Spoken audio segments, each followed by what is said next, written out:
Hola, buen día. En el día de hoy le vamos a hablar sobre cómo prevenir algunos casos que por ahí suceden a nuestro alrededor y solo sabemos una simple definición y no sabemos ningún método, ninguna causa para darnos cuenta que esa persona sí está sufriendo y cómo ayudarla.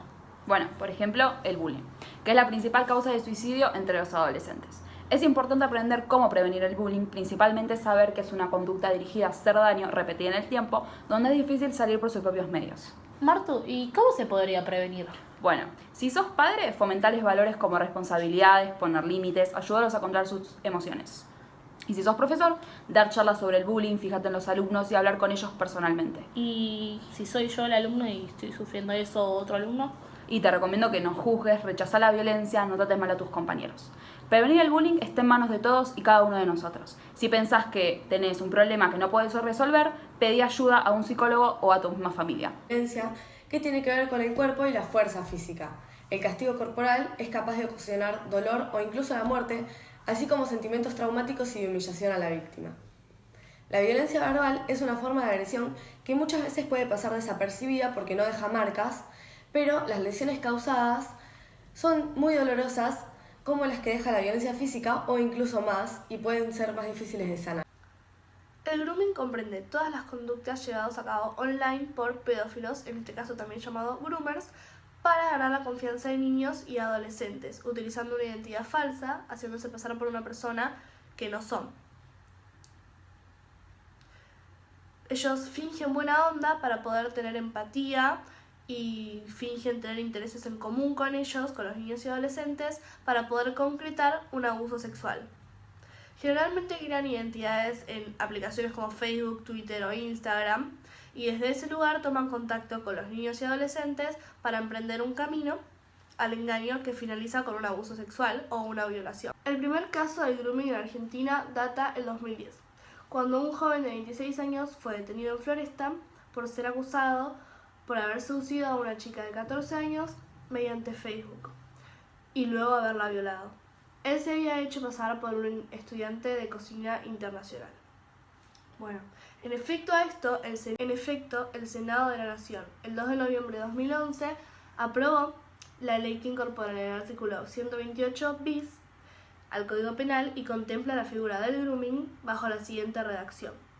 Será penado con prisión de 6 meses a 4 años el que, por medio de internet, del teléfono o de cualquier otra tecnología de transmisión de datos, contactare a una persona menor de edad con el propósito de cometer cualquier delito contra la integración sexual. Bueno, me puede estar pasando hasta a mí, ¿cómo puedo detectarlo?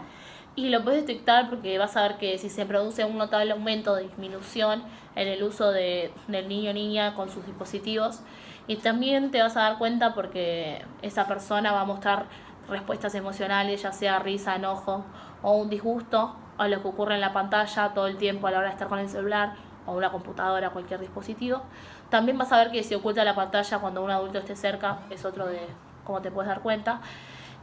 También uno de los casos es que va a evitar situaciones sociales, incluso aquellas que se disfrutan anteriormente.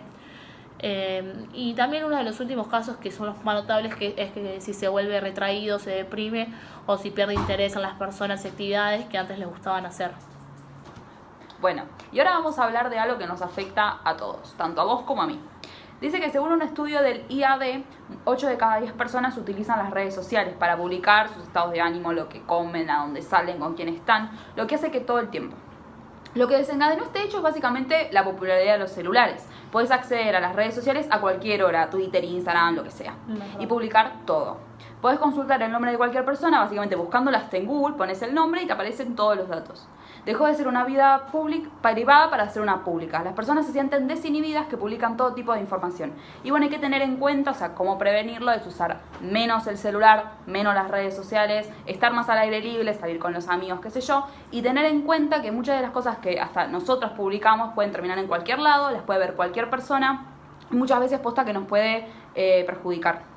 Claro, tenemos que llevar un control más acerca de lo que estamos viviendo, o sea, acá en la realidad de dónde puede llegar a llegar un tipo de información privada.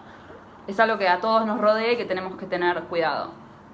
Tener muchos problemas. Estos pueden ser que los extraños roben nuestra identidad o que formen un patrón de los lugares a los que concurrimos o que tus datos personales estén a la vista de todo el mundo, entonces cualquiera podría acceder y obtener una gran cantidad de información sobre tu vida. Otro de los casos puede ser el ciberbullying, que es el acoso entre iguales a través de las tecnologías de la información y de la comunicación.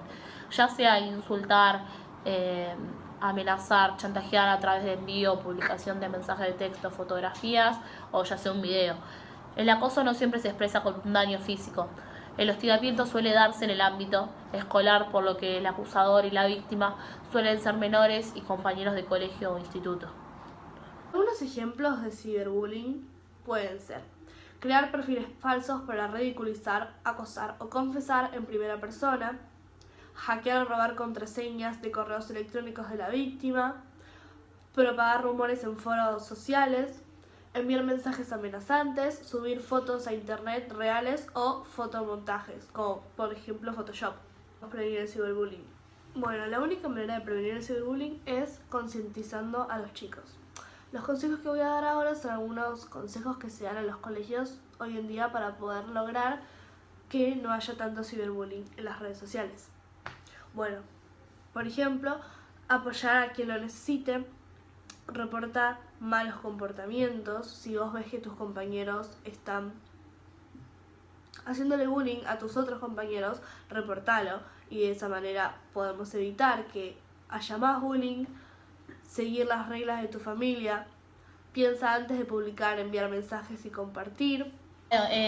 Esto es otro caso que no está tan relacionado, pero es algo que suele pasar en la vida cotidiana, dependiendo si tienes una persona mayor al lado tuyo. No siempre mayor, pero suele pasar y uno a veces no sabe cómo reaccionar y a lo único que va es a ponerse mal y se queda como sin herramientas a la hora de afrontar el problema. Vamos a hablar sobre el Alzheimer, que es una enfermedad progresiva que afecta a la memoria y otras importantes funciones mentales, que las conexiones de las células cerebrales y las propias células se degeneran y mueren, lo que finalmente termina con la memoria y otras funciones mentales importantes. Del mobbing, que no sé si lo habrán escuchado nombrar, pero básicamente es el acoso laboral, que es donde básicamente un grupo de trabajadores o un trabajador realiza una serie de acciones violentas de forma sistemática, más o menos ponele una vez a la semana, sobre una persona en el lugar de trabajo. La finalidad del mobbing, también conocido como acoso moral, es producir sentimientos de inseguridad, miedo y desmotivación en el trabajador, para que de esta manera cambie su desempeño y así renuncie o pida un descenso. Consecuencias del mobbing es la destrucción moral y psicológica de la persona y también en casos más graves puede llevar a trastornos o incluso al suicidio. Las primeras investigaciones en torno al mobbing fueron llevadas a cabo por el científico sueco Heinz Lehmann en la década de 1980, quien además acuñó el término. Hay 3 tipos distintos de mobbing: el mobbing horizontal, que se da entre compañeros; el mobbing ascendente, cuando acosan a un superior, cuando una persona con un cargo menor acosa a una persona con un cargo mayor; y el descendente, que es cuando una persona mayor acosa a la que tiene un puesto inferior. Hay un libro que se llama La lluvia sabe por qué, que es básicamente donde aparecen un montón de estos factores como bullying, ciberbullying, etc. Y nos pareció como buena idea conectarlo con eso y como dar más ejemplos más claros. Bueno, en el libro hay 2 protagonistas que se llaman Lucía y Antonio, y relacionando con el bullying, bueno, más o menos al chico que se llama Antonio le hacían bullying, lo tiraron una vez a la pileta, o hasta los mismos tíos le hacían bullying. Constantemente. Sí. Y bueno, la otra parte, que sería la parte de Lucía, por unos factores que le pasaron a la pobre chica, recibía mucho en el colegio, le vivían escribiendo mensajes, le escribían papelitos y se los pegaban en el banco, en todos lados, celular, todo, constantemente le hacían bullying. El bullying hay mucho en este libro, en la parte de que... Ay, no, para, me olvidé. Lucía, foto, desnudo. Listo. Álvaro. Bueno. En este libro hay también bastante ciberbullying. En el momento de que las amigas de Lucía le sacan una foto sin su consentimiento a Lucía, una foto desnuda, y se la mandan a Álvaro Herreros, que en ese momento era la persona que a Lucía le gustaba. Y lo que hace Álvaro Herreros es compartirla de manera pública, y al día siguiente todo el colegio había visto esa foto o mismo la tenían en sus celulares. Y lo que hace Álvaro Herreros después le habla a la hermana Bárbara por computadora, creo que por mail o por alguno de esos lados, le habla y le dice acerca del caso que estaba pasando y de lo que había hecho la hermana, que lo había hecho sin su consentimiento, porque las amigas nunca admitieron de que fueron ellas quienes habían sacado la foto realmente, sino que había sido algo de Lucía. Y también en el momento de que Álvaro todo el tiempo le manda mensajes diciéndole y amenazándole a Lucía que si no hacía tal cosa le iba a pasar algo, le iba a pasar algo a su hermana, y metiendo muchas excusas en el medio como para que Lucía se junte con él.